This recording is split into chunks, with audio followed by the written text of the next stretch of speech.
And really quick before Eric starts, and is Eric in the Zoom call with us? Yes, he is. Okay, but before he starts, I just want to say one thing. One of the reasons, and I'm sure he'll address this in a second, but one of the reasons why we titled this thing "Blockchain and Liberty for All," even though it is primarily a strategic planning event, is in celebration of Juneteenth, and I'm certain that Eric will talk about that a little bit. And I want to just kind of give people a prep for why we've asked Eric and Dr. Robert Brown tomorrow to speak. And that is, we're a business league, right? We're a membership organization. We're not an advocacy group. We're not a social change agent, right? We're not an advocacy group for, one group of people over another group of people, or anything like that. There's lots of organizations, and that's what they focus on. However, when we plan to do our strategic planning event, and this is the time frame that made sense, in recognition of Juneteenth, which essentially is tomorrow, and I believe I believe it is about to become officially a U.S. Holiday. It's a celebration, really, of freedom, right? It's a celebration of the blacks in America essentially finally being fully liberated after the Civil War, or at least part of that journey, right? I think that there is a constant journey or pathway to freedom for not just blacks, but for all people, right? For freedom, economic freedom, political freedom, and one of the things that I hope, right, is that as we celebrate this victory, right, or this I would say this milestone, right, that we as an organization are constantly looking at how we can bring freedom and justice for all people, right? And so while there's many different groups with many different struggles, whether it's economic, political, racial, whatever, right? I hope that we can be an organization that embraces all people. We lock our arms together, and whether it's religious, ethnic, whatever, right? We should be a people that view all people with dignity, respect, and support a free, open, honest, just society where where people have the freedom to pursue their dreams, and we have the compassion to help those less fortunate than us, right? So that we really are embody or represent an organization where the rising tide lifts all ships. Not that we're putting anybody down or raising one over another, but we're bringing everybody up.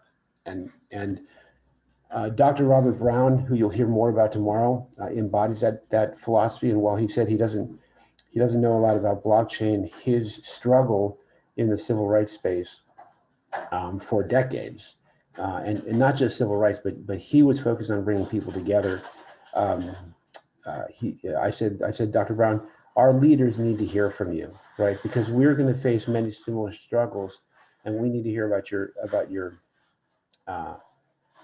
faith, your dedication, how you overcame obstacles, and he embodies that.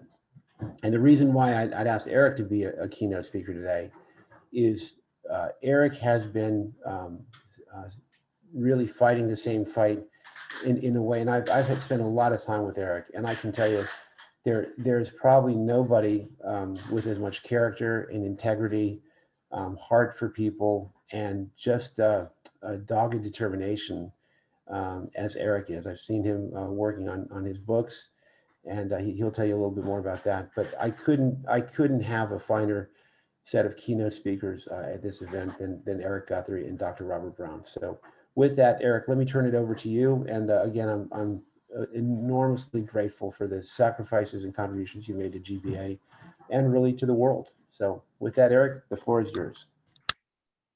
Thank you, Gerard. Thank you for the very kind words. I appreciate it. It is my honor to be the keynote speaker for today's event, Blockchain and Liberty for All. I'm going to share my screen. So yes, I have another PowerPoint presentation for you. I just find that it's much more helpful during these virtual discussions to have a visual as well as an auditory connection. So let me just move this over here. Okay.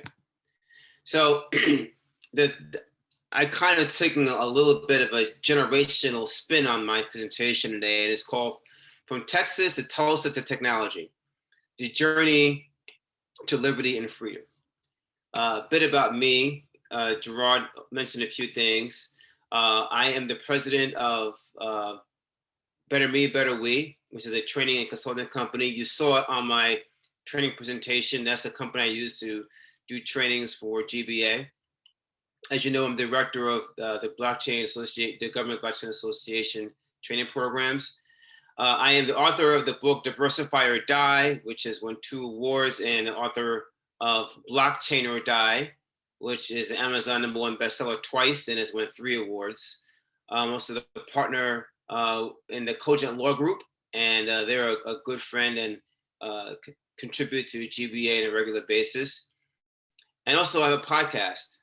It's called Tech Law Today, and I had that with Miles Vaughn, who was the legal and legislative lead, and he's also a GBA member. So we do that pretty much weekly as our schedule permits, but it's on Podbean if you ever want to check it out. So I like to tell stories in my trainings, and there's a story behind my first Juneteenth experience.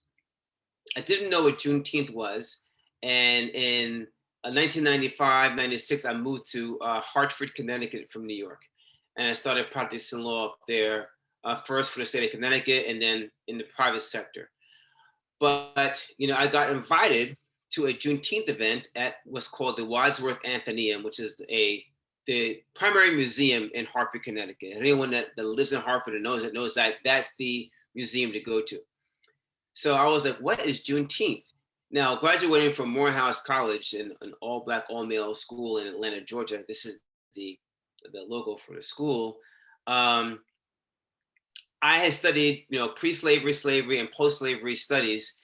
And so I thought I knew, quite a bit, but I had never heard of Juneteenth.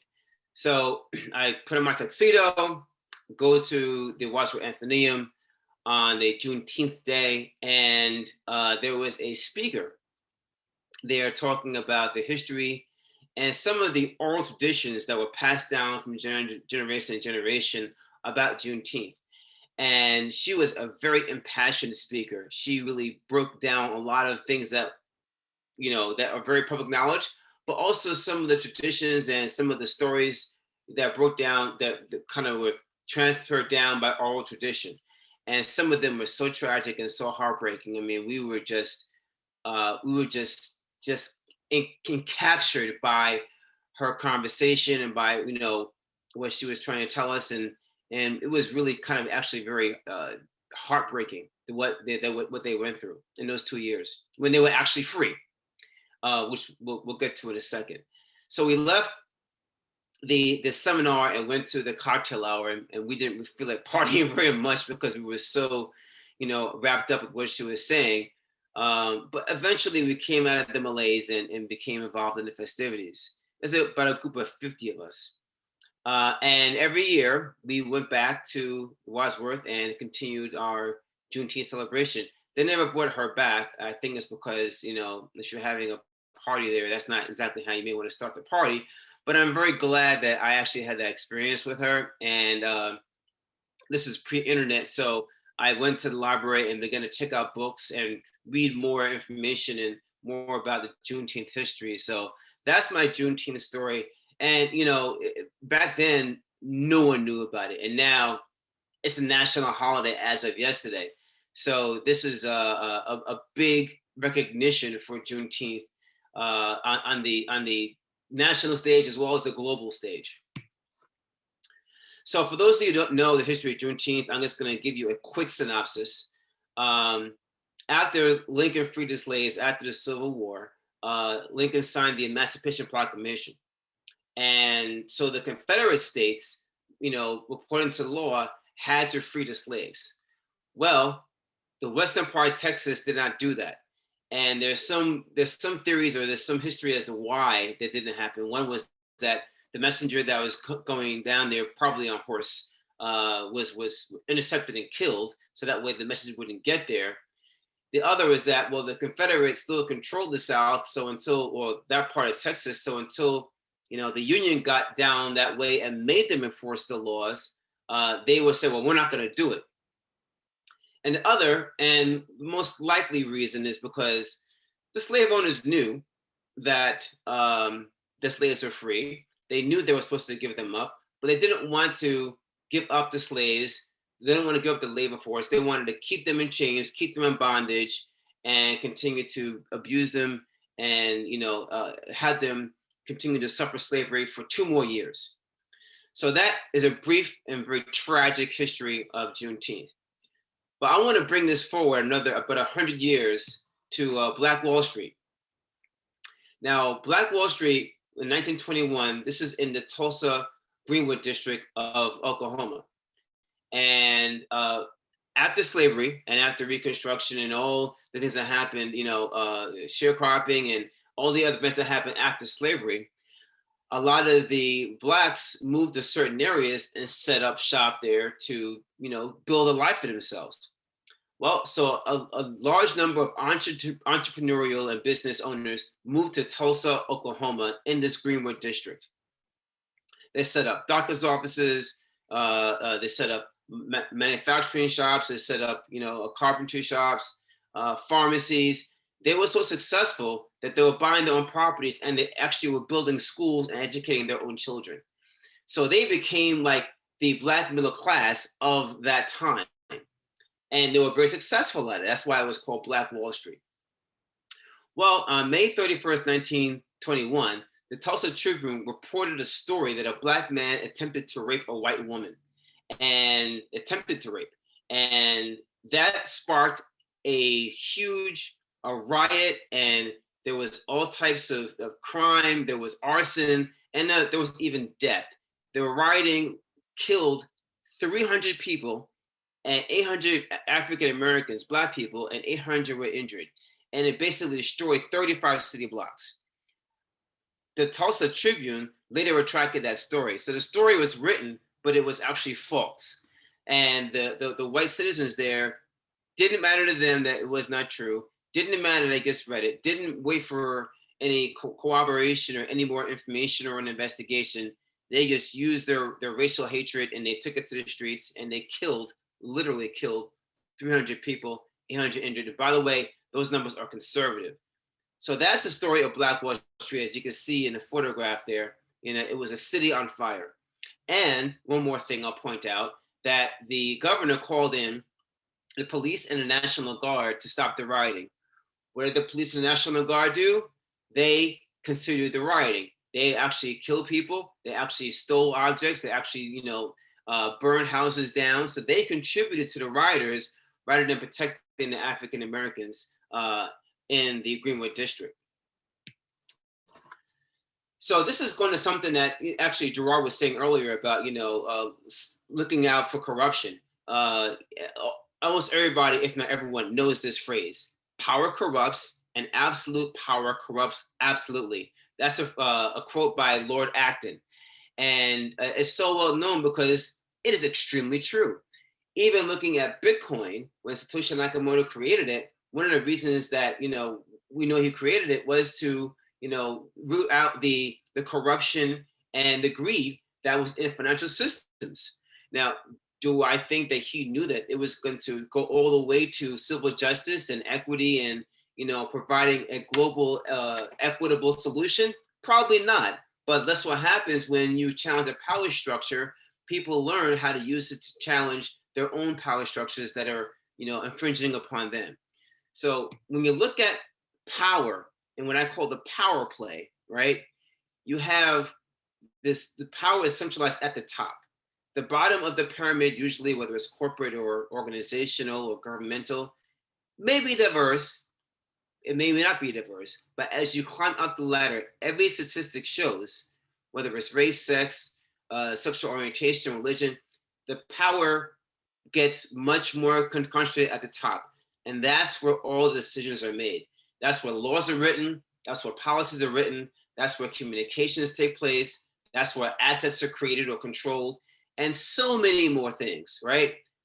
Power. I have a great story about power. I don't have time to tell it, but you know, I went through a training one time, and the lesson in power by this particular course was very powerful, and I used it many times. But unfortunately, I don't have time to tell it one time. Maybe in a future discussion with GBA.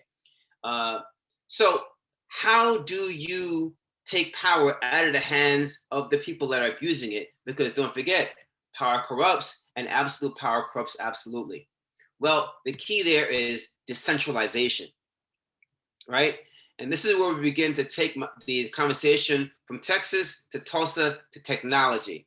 Because as we all know, decentralization is the key to blockchain technology, right? It takes the power away from the centers of power and it puts it in the hands of the people, right? Bitcoin was the first successful example of that. And we've had many other examples, you know, whether it's fintech or whether it's, you know, other types of blockchains as well. And as you can see from the diagram, it moves it from the pyramid or from the org chart to a decentralized, you know, diagram of where it's spread evenly amongst the people that are using that particular decentralized blockchain. So now let's go back and look at Juneteenth again, okay? What if the slaves in Texas had the same access to the same communication as the slave owners? What would have happened then? Well, they would have known that they were free. And they would have been able to make a decision based on that knowledge. What would have happened next? I don't know. Would have been a revolt? Would there have been some other types of actions?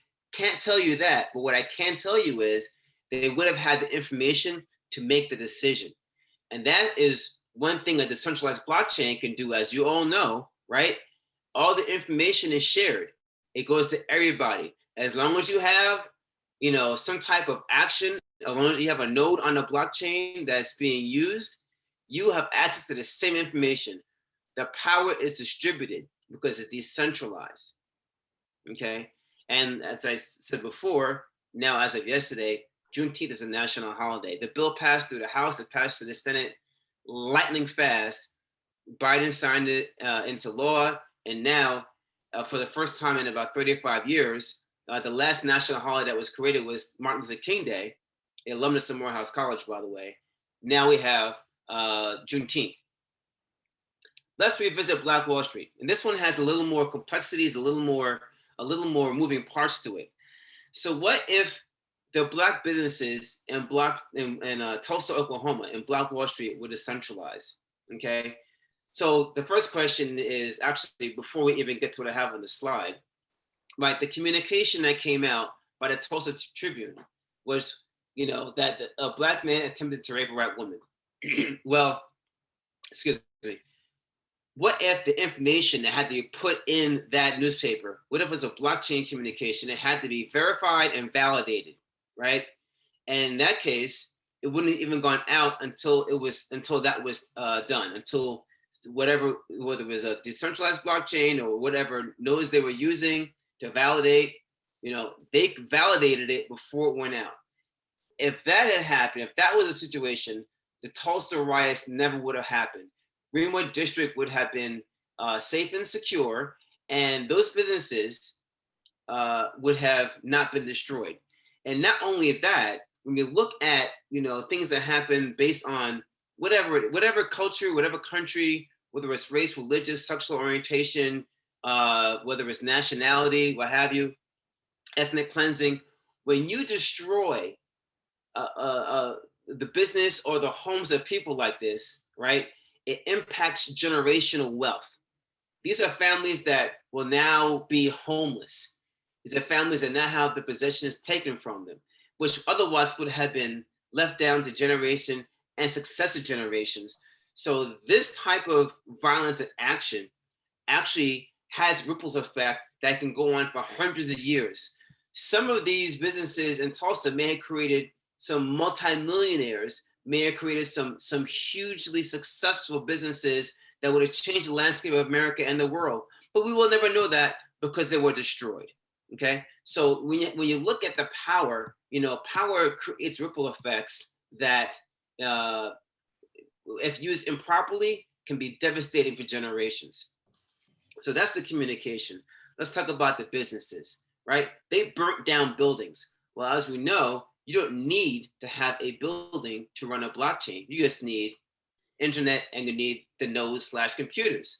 So what would there be to burn down? There wouldn't be anything, right? Everything's decentralized. And then if it did attack a node or attack some computers somewhere, the other nodes would pick it up because decentralization. So Black Wall Street, if it was cyber Black Wall Street or decentralized Black Wall Street, would still exist, right? So that's the other beauty of decentralization, is that if it's not centralized, one action cannot destroy it, okay? Finally, what if the possessions, and this is kind of an aftermath epilogue to the Black Wall Street, what if there's a lot of robbing, a lot of theft of families' personal items, some of them very expensive, some of them passed down for generation and generation, that was stolen, right? The white mob stole the possessions of those Black residents. Well, if the white resident was called out on it, or the Black resident found out they had that possession, how would they prove that it belonged to them, right? There had been a number of court cases that attempted to have them return it, but without proof that it belonged to them. Most of them failed. Well, what if the possession was indexed on a blockchain? What if it was stored on a blockchain, was digitized and stored, and then that way, if it was called out to be theirs, they can prove it because they had the ID tag for it being on a blockchain. Then possession could be determined. And we know that's happening in a lot of countries, especially when it comes to real property, where tracking of the possession from one person to another is critical to determine actual ownership.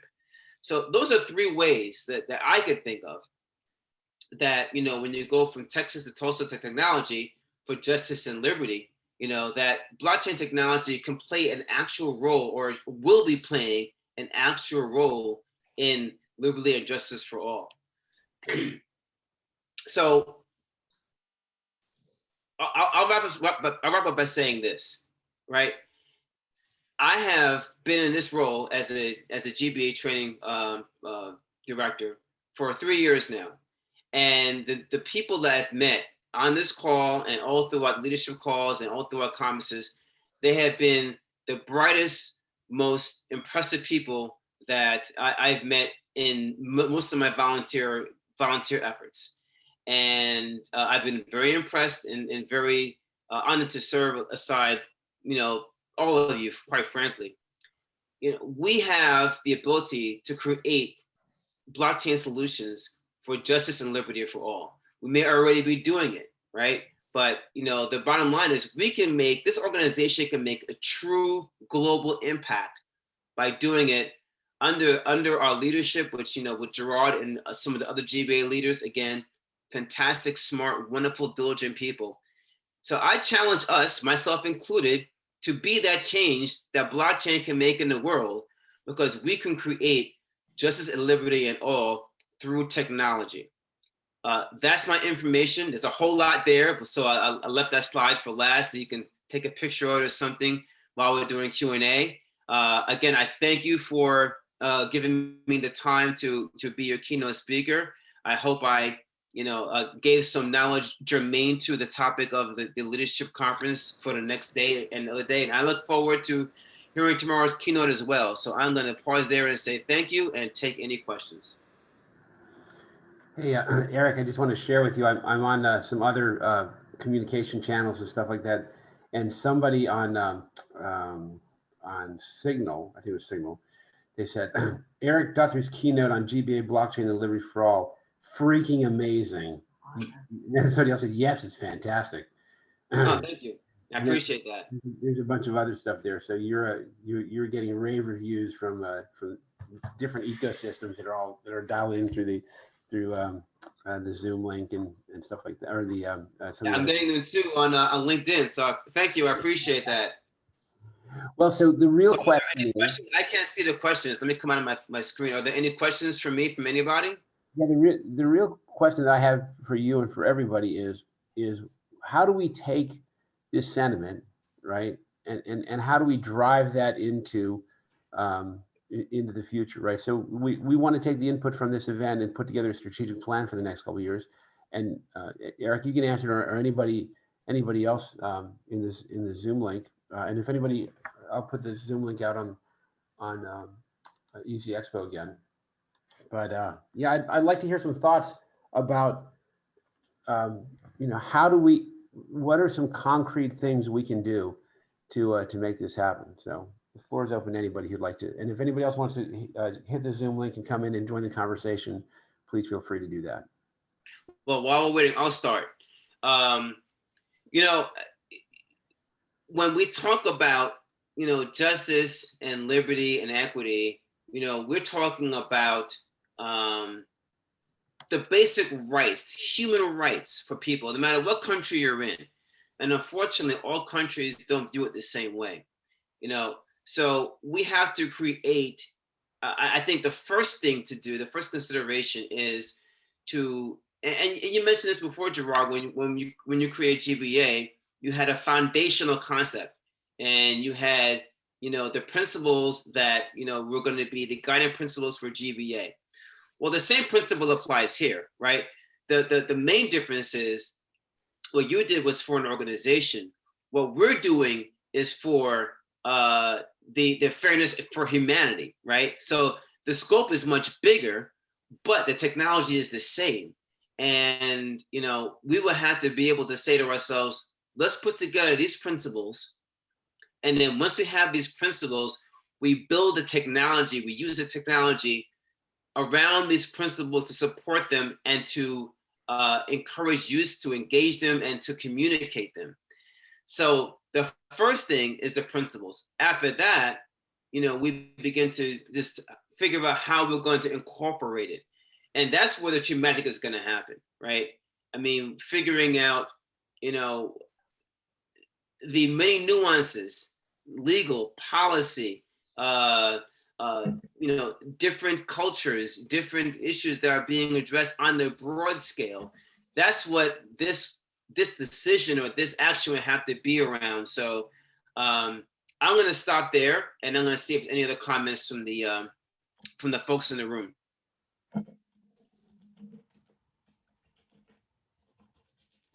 This is Maria. Could you say something about blockchain and the low barrier to entry? That it's an opportunity for people to begin with very little in their way, and not having to catch up with people in order to start being able to assert themselves and their digital identity. Yeah. So Maria, are you talking about the fact that maybe they don't have a computer or they don't have a Wi-Fi, that kind of barrier? And other credentials necessarily that they might have needed in order to gain access to a university system, for instance. Yeah. So that's an excellent question, and actually I've given that quite a bit of thought. I mean, quite frankly, in some countries, they don't have access to computers. I'll tell you a really brief story. I was in Tanzania. I was doing a training at the embassy there, and it was a training to use them how to use the technology system. So I was one of the co-trainers, and some folks were just moving around, and when the other presenter, who doesn't have the same type of cultural sensitivities I have, was just saying, well, do this, and do this, and that, double click this. But they didn't know what double click meant. They rarely use a mouse because some of them had never really been in front of a computer before. So I was walking around behind the scene, showing them how to click and double click and how to right click and so on and so forth. And then by day 3, man, they were spot on, right? So to Maria's point, the barrier to technology is one that is real and would have a major impact on how whatever we create has to be able to address that. I think one of the best ways to solve that is, I'm going to go one more point before I say what I was going to say. Even in those countries, every person had a cell phone, and every person had Wi-Fi. They had their cell phone Wi-Fi. I mean, it was proliferating many of these third world countries because telephone companies weren't building these, transmission lines to go way out beyond the city. So they didn't have access to a phone because they didn't have transmission lines. So cell phones solved that problem, right? So that, and I think the best way, at least right now, to provide access to that kind of technology is to decentralize applications, something they can do and use on their phone. And if we don't create something that's so complicated, you can't use it on your phone, then I think that we're creating something that would be dramatically less used because there's less access to it, to Maria's point. Bob Michael? Yeah, I was in Tanzania 2 years ago, and the wonders of the cell phone mean that people can have transactions, and the cell phone I have today is equal to what put men on the moon 50 years ago. Exactly. Yeah, and it means that you can have microtransactions and pay for things and all that sort of stuff for the people that are unbanked throughout the, outside of Dar es Salaam. Yeah, and it also provides medical help and all that other sort of neat stuff that we can take for granted here in a how should I say, in a seaside country like Tanzania, which has wonderful tourism, but the roads don't work. Excellent. And so, Will, Maniko, when you take yourself, I'm sorry, Ambika, when you take yourself off mute, I'll know you're ready. Will, you want to share your thoughts, followed by Ross, Mark, and then Mayapan? Yeah, excellent, Eric. It was very wonderful presentation. My concern is, the speed of which things such as fake news or hate can spread on a blockchain as well. Those are things that, our adoption of a technology, we have to really be careful with it, because as I mentioned, there are hate groups that will be accessing blockchain technology, and fake news could spread just as easily. And if there's no proper consensus to make sure that the information that we're accessing is actually valid. So kind of just wanted your thoughts on that, and just wanted to just say excellent presentation. I really enjoyed it. Oh, thank you, Will. And I totally agree with you about the spreading of hate on any type of communication. I mean, look at Facebook now, or look at Twitter. I mean, some of the comments that are going out there they're just horrific. They're not just racist or sexist, or based on religion or based on sexual orientation. I mean, people just take to that and then they use it to promote their own horrible platform. But you said a key word in what you said, right? You said, what's going to be the consensus protocol? What's going to be the way that we validate and verify and validate the information, right? So that's one of the magical things that we could bring to this if we can figure it out. How do we create a blockchain that has that type of consensus protocol that will allow us to put it out there and not have as many issues with those kind of comments in it, because our consensus protocol will filter it out, right? I don't know the answer to that question. Well, we've got I'm not that smart, but I can say that I would be really curious to see how we could figure out how to make this happen. And if we can do that, if this group right here could do that, GBA would be a global name. We actually have a couple of folks in the organization that are working to solve that problem. And so, and I'm not sure if they've already stood up working groups, but that's one of the things I think we really ought to focus on as we look at our strategic plan. And another thing, Eric, if you look at the number of fake accounts on social media, right, the number of bots, it's so easy to sway public opinion if you have an application that will generate thousands of messages and make it look like everyone in the world believes A or B. Right. And you can, and so now then somebody gets a message and they go to validate it, and they see the same fake story in a couple different sites, and they go, okay, well, I guess it must be true. It is, with the technology we have, without some kind of consensus validation that's human powered, it's so easy to manipulate people's, and that's very dangerous. So, okay, so I think we got Ross, Mark, and then Mayapan. Why don't we queue up Mark first, because he was trying to say something, I thought, right before. Ross. Mark? Sure, absolutely.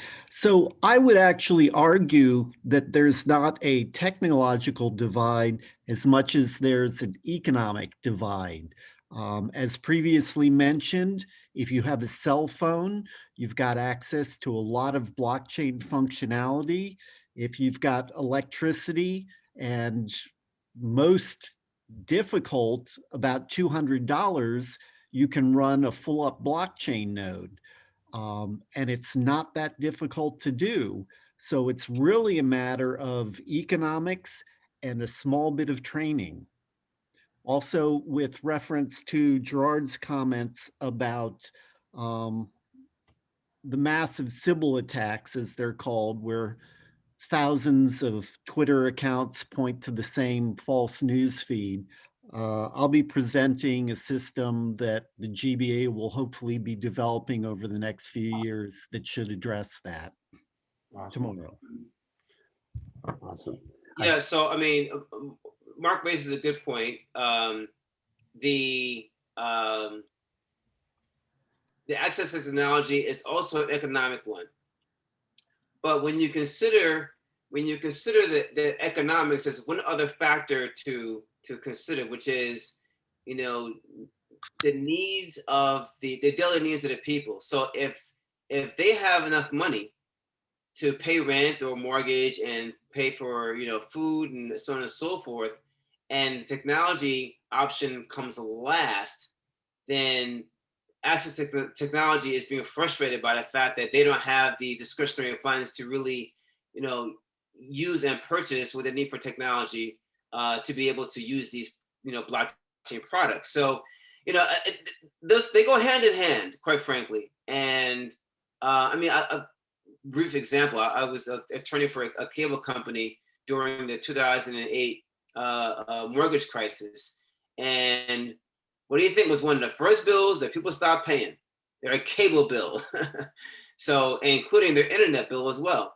So there was a lot of layoffs. So technology, you know, I mean, it's really important and it does run the world. But when it comes down to some of the more basic levels of living, it falls behind, you know, a place to live and food to eat in the pecking order. Maya Penn, did you have some comments you wanted to make? Yes, Jack. So really, thanks a lot for a wonderful presentation on Juneteenth, because it was a new topic for me, just like how it was for Eric at that time in the museum. So thanks a lot, Mr. Eric. I really appreciate that particular point. And in fact, a few points like this global citizenship would be a very good thing if this blockchain technology is going to take it up, and also the self-sovereign identity, wherein how to identify an individual as an individual rather than identifying him from an origination. So that's a small point from my side. Thank you. Oh, thank you. I appreciate it. Excuse me, this is Tara Sue, and my opinion, your point about the individual, I think that is the key to all of this. So when we integrate an application on blockchain, the standard should be that we're protecting the individual first. So every application that is available needs to begin with that sovereign identity, because that's what helps protect the individual from the misinformation. And that's what helps protect the individual on the economic scale, right? If we can teach people how to manage their identity first by ensuring that they have to go through the process of having that sovereign ID before they even engage with blockchain. Because as your point, Eric, about, you know, there are the nasty operators, but you're not going to be able to stop nasty operations altogether. What you do is you beat it back, right, with consensus, like your point before, that there has to be a consensus of data. And Gerard, he makes a note that there are a lot of people working on different work group projects in this area. I think of like Bridget and David Benjamin and his peer-to-peer assessment. I think there's a reference in Mark's deck about peer-to-peer assessment. But at the end of the day, we always say that the blockchain doesn't matter unless that individual is taken care of. So in our standard development, we really just need to look after that individual person before the corporation or what the application is doing? Did we protect that individual in the beginning to utilize any application? I feel like that's the role that the GBA could really play, is helping governments and corporations and entities identify that need, that it all begins with that individual. And that's how you beat back at some of that misinformation too, as we develop these applications for the review of data. That's where the frustration is. But I agree though that the economics, you know, if you're not feeding yourself or housing yourself, how do you, why would you even care about all of these other aspects when your basic needs aren't met? But, you know, some of the areas of the diaspora have more cellular access than we do in the States. And there is a kind of one side feeding the other. It's just the standard for protecting an individual. I just would like to see us develop that. Yeah, I'm totally with you.